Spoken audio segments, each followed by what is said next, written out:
Hey there, ladies and gentlemen, and welcome back. I'm your host, PattSun, and today we're going to be taking a look at r/ProRevenge, where a terrible boss learns a valuable lesson. Don't mess with a military veteran. Let's begin. Today's story was posted by Reddit user Forsaken Salad 1623. I am a military veteran who was injured in Iraq. I mention only because it is important to the story. I worked for this company. I say company, but in reality, it was a guy who owned a few businesses, and he was the richest person in a very small town. It's important to say how I made it to this situation. I will try and make it quick so I can get to the steak and taters, as it were. I joined the military before I even completed high school, late birthdays and all of that. I chose a military career path that I figured I would enjoy, and since I love working on things, I became a mechanic. It offered a great sign-on bonus, so that was a great help. I went through basic, only ever spending money on necessities, so I saved up quite a lot. Saved even more through advanced training for my military job. By the time I was done with both, I had half of my sign-on bonus and just short of an entire year's pay in my bank account. At my age, most would have splurged, but I invested in the stock market Bitcoin and paid off my parents' house. A couple of deployments, the other half of my bonus, and the only thing I really ever spent money on outside of necessities was my hot rod. Needless to say, I had some money saved up and invested it also. Long story short, when I discharged, I was pretty comfortable, even after a nasty divorce. Don't get me wrong, I didn't have stupid money, but because of the divorces, a lot of stocks were cashed out split, and if anyone follows Bitcoin over the past 2 decades, you know how that turned out. After my divorce, I worked to recover what I lost, and then just to keep busy. Like I said, I love working as a mechanic and would bounce around wherever I felt like, since a good mechanic can make money anywhere. After a decade of this, I decided to set roots in a small town, since it would be nice and quiet. By this point, I was tired of always working on other people's cars and wanted to devote time to working on my car. I bought a small house and saw a help wanted sign at the local lube shop. Figured it would be simple work for me and be something to cover my few expenses. I grabbed an application from the office, getting all kinds of looks from the townies. By the way, I am 6'3". Since I discharged from the military, I stopped cutting my hair and shaving, and I have one full sleeve. Needless to say, most people cross the street instead of walk past. When I went to turn in my application to, we will call her Sue, the bookkeeper, she asked me a couple of questions. Noticed I checked I was a veteran and put a yes on my application. Later that day, Sue calls me and asks if I would come back in to meet the owner. Let's call him Peter. I agree, and Sue says Peter will be there in an hour, so if I come in, then we can talk about the position. I show up and Peter's eyes bulge first sight, but we get to chatting and my southern charm wins him over. He tossed me a calendar that he had made of his car collection and asked me to name of the ones I recognized. There were a couple of Mustangs, a Ford GT, a Bricklin SV1, a Judge, a Demon, a Pantera, and an MXT. He was impressed that I knew what the SV1 was, and we chatted about cars for a bit. He offered me the position and explained that I would be paid $100 a day and that I would work Monday to Saturday from 8 to 6. No overtime, but I would get a full day's pay, even if we closed shop early for some reason and eat when I could. I would be off every Sunday and 1 extra day during the week. Awesome start, and work maybe a year, no issues. Peter asks if I could help him out by being a relief worker for his other lube shops in neighboring towns. He says he will give me $20 every day for travel, and basically, I would be covering so guys could take days off at the other stores. I agreed and did this for about a year, then disaster strikes. Peter meets Karen and falls madly in love. In the span of a month, they are married, and he starts supporting her and her gambling problem. This is when all of the problems start. One week, I notice my paycheck was only $250 and ask about it. Sue tells me apparently there have been some changes and I should really speak to Peter about it. Sure, no problem. I call up Peter and ask if we can talk about something. He shows up with Karen in tow, and when I asked why my pay was short, he tells me it was because of the bad weather and us closing early affected the business. I would have let it go at that, because Peter was a nice guy. But Karen decided to speak. It isn't very fair to us to have to pay you for a full day if you don't work the full 10 hours. I said that would be true if I wasn't on a negotiated day rate, and if I get paid for each day I work, not hourly. That's why I don't get paid 19 hours overtime each week. She claims that's not how it works anymore, that from now on, I would be paid for the hours I worked and nothing else. Okay, whatever you say, Karen. Fast forward to the next week. We had a week's worth of very busy days where we were open a couple hours later than normal to finish up with waiting customers. And I gave up one of my days off to cover for a sick coworker. So when what should have easily been over an $800 paycheck was only $600, I had some questions. I called Peter and asked him what was going on, why I only got paid $600, and he says, well, that's what we agreed on, $100 a day. I look at him blankly and ask if he forgot about last week, and he asked what about it. I reminded him, and he just says, it is what it is.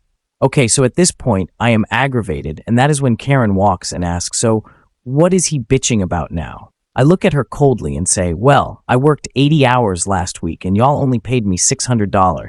She looks at me and says, you're contracted labor, and you agreed to $100 per day, so why would we pay you more than that? I look at Peter and ask, is that how it is? He just says, you heard the lady. I went home and convinced myself that I was only working to cover my few living expenses. Anyway, the job isn't that hard. The only other things in this small town would have been assembling sheds or slinging chickens at a chicken plant. The next week, one of the guys I work with is getting yelled at in front of customers by Karen about what she claims is an OSHA violation. She claims that as part owner of the company, it is her responsibility to ensure that all OSHA regulations are met, and his apparent violation was him wearing tinted safety glasses.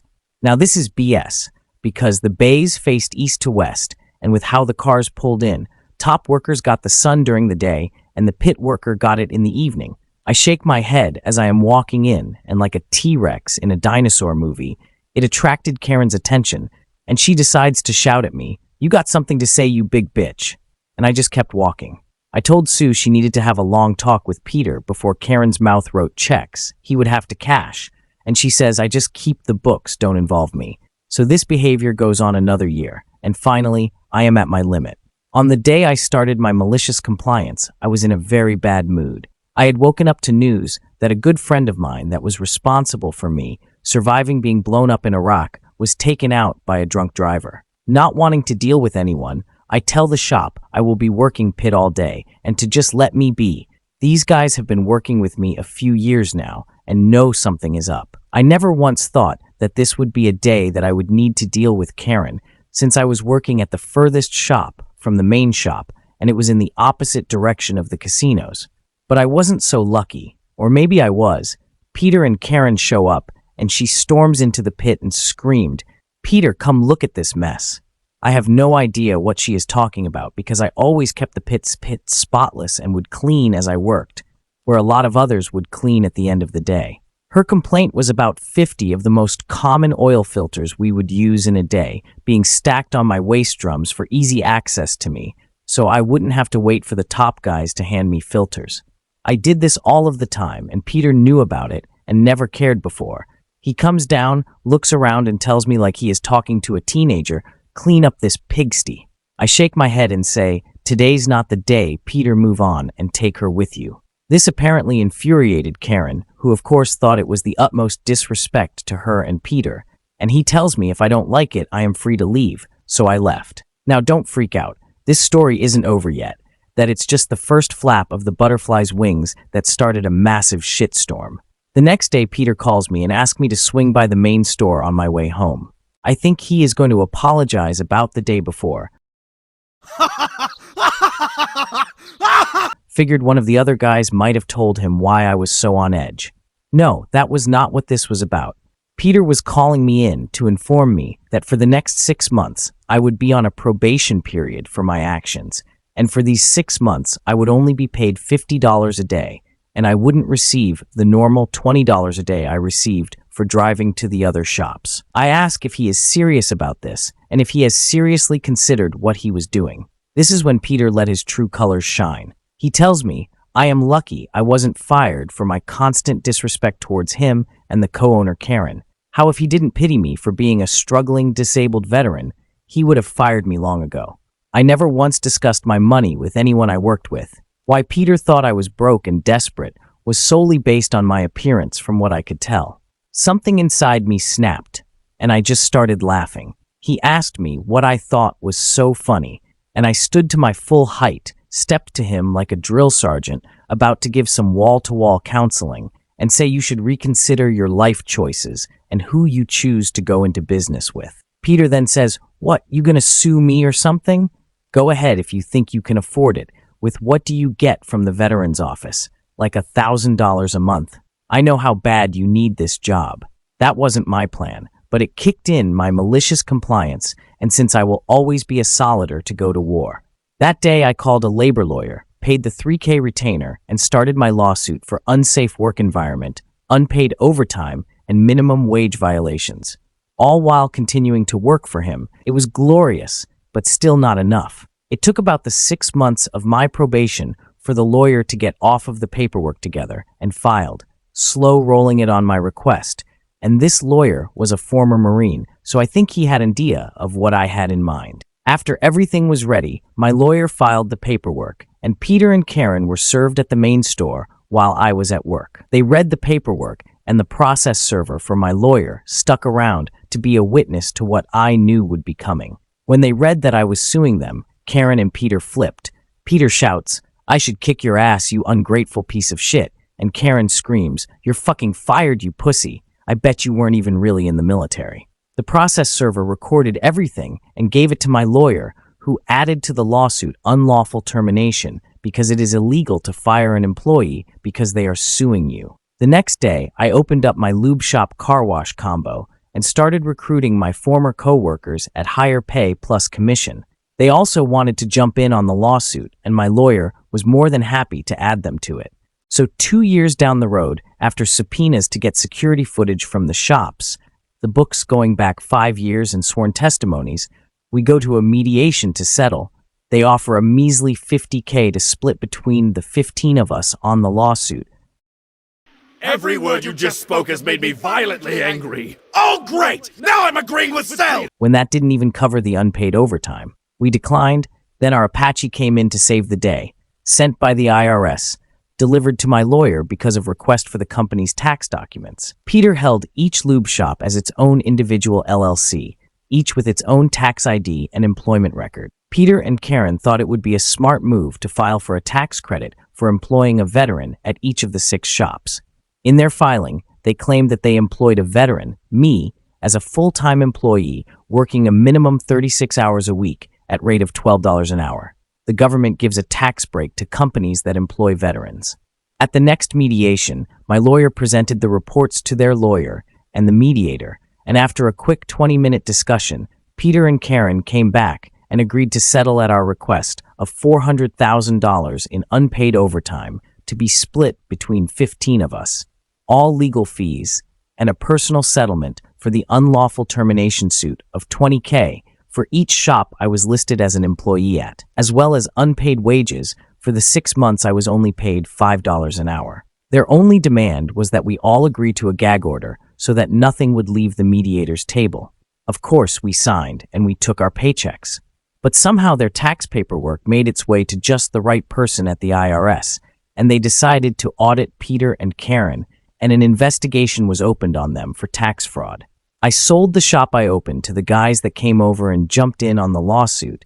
They each paid me $8K, and I washed my hands of it. I put my house up for sale and moved away. I did go back about 8 months later because the guy who was supposed to take care of the lawn had apparently been arrested, and the yard went a few months without being cut, before the city informed me that they were going to fine me $100 a day until it was brought to code.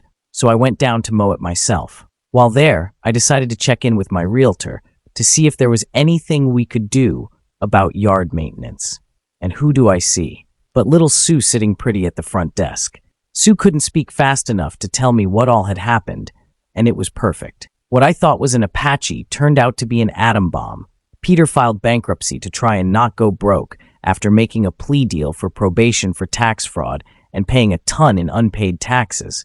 Karen took off with some dudes she met at a casino. I asked Sue 2 questions: if she knew who reported the fraudulent tax paperwork to the IRS and what happened with Peter's car collection. She told me I have no idea and to check the parking behind the realtor's office before leaving. On my way out, I took a peek behind the realtor's office to see a safety green SV1 sitting there. Apparently, Peter started selling off his cars early and cheap, hoping he would be able to buy them back after filing bankruptcy. To this day, I have no idea who, if anyone, actually turned in the paperwork to the IRS.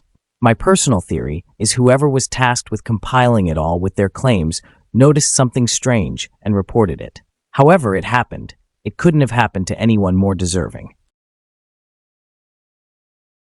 Viewer support is the best way for me to remain independent and continue bringing you these daily videos, which will always be here on my channels for you to watch absolutely free. So please consider subscribing to me on Rumble and on YouTube. Both will be linked in the description box down below.